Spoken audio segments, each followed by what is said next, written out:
Good morning बच्चों। आपके सामने कुछ चित्र दिखाई दे रहे हैं। उन चित्रों को देखिए। चाचा जी पत्र लिख रहे हैं। लड़का खेल रहा है। चाचा जी और लड़का शब्द पुरुष जाति के हैं। उसी प्रकार इन चित्रों में चाची जी पत्र लिख रही है, लड़की साइकिल चला रही है। उपयुक्त वाक्यों में चाची जी और लड़की शब्द स्त्री वर्ग के हैं। अतः हम कह सकते हैं कि शब्द के जिस रूप से पुरुष या स्त्री जाति का बोध हो उसे लिंग कहते हैं। तो बच्चों, आज हम संज्ञा के विकारक तत्वों में से लिंग पढ़ेंगे। अतः हम लिंग की यह परिभाषा दे सकते हैं कि शब्द के जिस रूप से स्त्री या पुरुष जाति होने का बोध हो उन्हें लिंग कहते हैं। आइए अब देखते हैं कि लिंग की पहचान कैसे होती है। संज्ञा शब्द दो प्रकार के होते हैं। पहला प्राणीवाचक और दूसरा अप्राणीवाचक। प्राणीवाचक शब्दों का लिंग पहचानना कठिन नहीं होता। अगर वे पुरुष जाति का बोध कराते हैं तो प्रायः पुल्लिंग, और यदि स्त्री जाति का बोध कराते हैं तो प्रायः स्त्रीलिंग माने जाते हैं। कुछ प्राणीवाचक शब्द सदा पुल्लिंग रहते हैं तो कुछ सदैव स्त्रीलिंग रहते हैं। जैसे नित्य सदा पुल्लिंग रहने वाले कुछ शब्दों के उदाहरण देख लेते हैं। इसका अर्थ होता है ऐसे शब्द जो सदैव पुल्लिंग के रूप में ही प्रयोग किए जाते हैं, जैसे गरुड़, बाज, तोता, चीता, मच्छर, उल्लू, कछुआ, खटमल, खरगोश, बिच्छू आदि। अब कुछ ऐसे शब्दों के उदाहरण देख लेते हैं जो सदैव स्त्रीलिंग के रूप में ही प्रयोग होते हैं, जैसे मक्खी, मैना, मछली, कोयल, चील, छिपकली, मकड़ी, गिलहरी आदि। ऐसे शब्दों में लिंग परिवर्तन करने के लिए हम उसमें नर तथा मादा शब्द का प्रयोग करते हैं। वास्तविक समस्या उन संज्ञा शब्दों की आती है जो प्राणीवाचक नहीं है, अर्थात उस समय हमें उनका लिंग पहचानने में कठिनाई होती है, क्योंकि हमें उनका कोई भी जाति के विषय में पता नहीं होता, अर्थात जो न तो स्त्री जाति के होते हैं और न पुरुष जाति के, जैसे आकाश, मेज, कुर्सी, चित्र, छाता आदि। ऐसे शब्दों का लिंग निर्णय व्यवहार, शब्दकोश, माता पिता, गुरु तथा परंपरा आदि का सहारा लेकर किया जाता है। आगे हम देखते हैं कि लिंग के कितने भेद होते हैं। हिंदी भाषा में लिंग के दो भेद होते हैं, पहला पुल्लिंग और दूसरा स्त्रीलिंग। आइए देखते हैं पुल्लिंग किसे कहते हैं।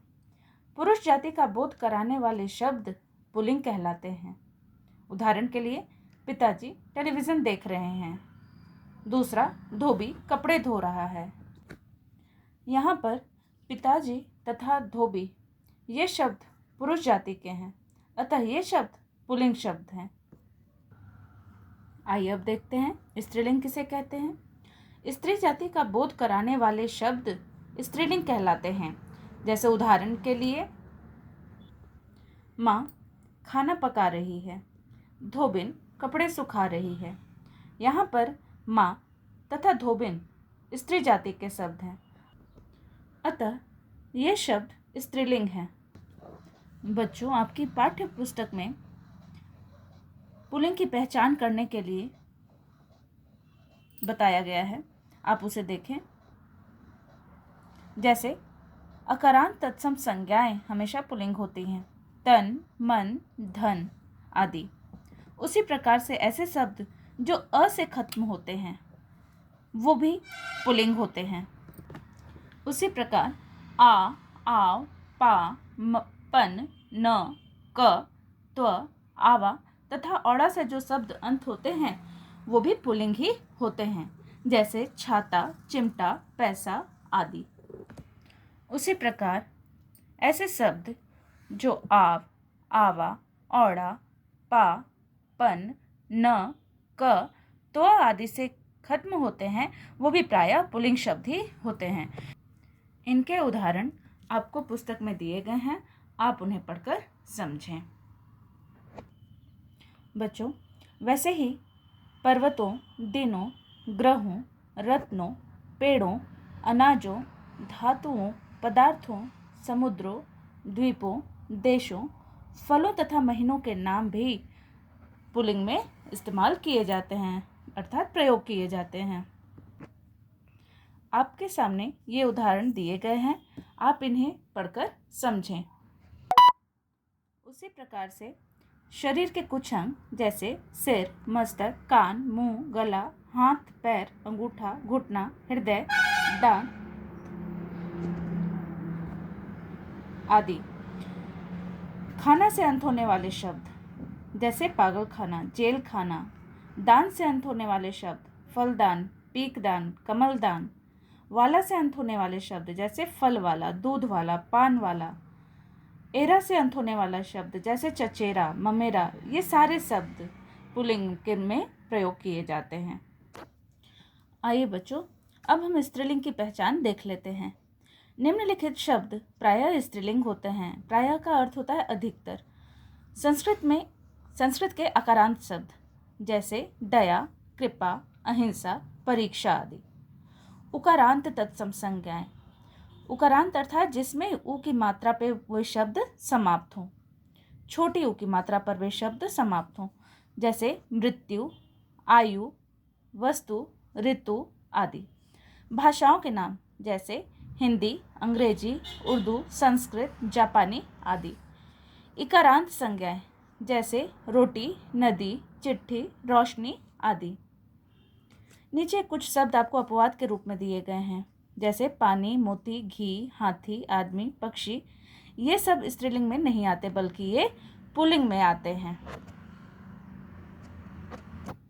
शरीर के कुछ अंग जैसे ठोड़ी, भौं, पलक, मूंछ, नाक, जीभ, टांग आदि, ये सारे शब्द स्त्रीलिंग में आते हैं। बोलियों के नाम जैसे पहाड़ी, कश्मीरी, खड़ी बोली, हरियाणवी आदि। ऐसे शब्द जिनके अंत में आवट, इया, ता, आई, आहट आदि आते हैं, वे भी स्त्रीलिंग के रूप में ही प्रयोग किए जाते हैं। इनके उदाहरण आपको दिए गए हैं, आप इसे पढ़कर समझें। ऐसे शब्द जो नी, ईमा आदि से अंत होते हैं। उसी प्रकार से नदियों तथा झीलों के नाम जैसे नदी, गंगा, यमुना, ब्रह्मपुत्र आदि। झील, डल, चिल्का, बेकाल, ये सारे नाम जो हैं वो स्त्रीलिंग में आते हैं। उसी प्रकार इकारांत संज्ञाएं अर्थात जो कि छोटी ई की मात्रा से खत्म होती है, जैसे अग्नि, राशि, विधि, जाति आदि। बच्चों, पुल्लिंग शब्द से स्त्रीलिंग शब्द बनाने के भी कुछ नियम होते हैं। कुछ नियम आपको समझाया जा रहा है, देख लें। अ को आ के रूप में परिवर्तित करके, जैसे शिष्य, शिष्या, सुत, सुता। अ या आ की मात्रा को बड़ी ई की मात्रा के रूप में परिवर्तित करके, जैसे पुत्र, पुत्री, लड़का, लड़की। आ को इया में बदल के, जैसे गुड्डा, गुड़िया, चिड़ा, चिड़िया। यहाँ पर आ की मात्रा है जिसे छोटी ई और य में आकार के रूप में बदल दिया गया है। कभी कभी इन जोड़कर भी इन रूपों को परिवर्तित किया जाता है, जैसे माली, मालिन, धोबी, धोबिन। अक को इका करके, जैसे लेखक, लेखिका, पाठक, पाठिका। उसी प्रकार अन्य शब्द जोड़कर भी इनका रूप परिवर्तन किया जाता है, जैसे जेठ, जेठानी, सेठ, सेठानी। आन को अति और वान को वति में परिवर्तित करके भी इनका रूप बदला जाता है, जैसे श्रीमान, श्रीमती, रूपवान, रूपवती। उसी प्रकार से भगवान, भगवती, गुणवान, गुणवती। कभी कभी नी जोड़कर भी इनका रूप परिवर्तित किया जाता है, जैसे शेर, शेरनी, मोर, मोरनी। बड़ी ई के स्थान पर इन्हें भी लगाया जाता है, जैसे तपस्वी, तपस्विनी, स्वामी, स्वामिनी। बच्चों, हिंदी भाषा में ऐसे अनेक शब्द होते हैं जिनके स्त्रीलिंग रूप पूरी तरह से अलग होते हैं, अर्थात भिन्न होते हैं। जैसे भाई बहन, वर वधू, वीर वीरांगना, पिता माता आदि।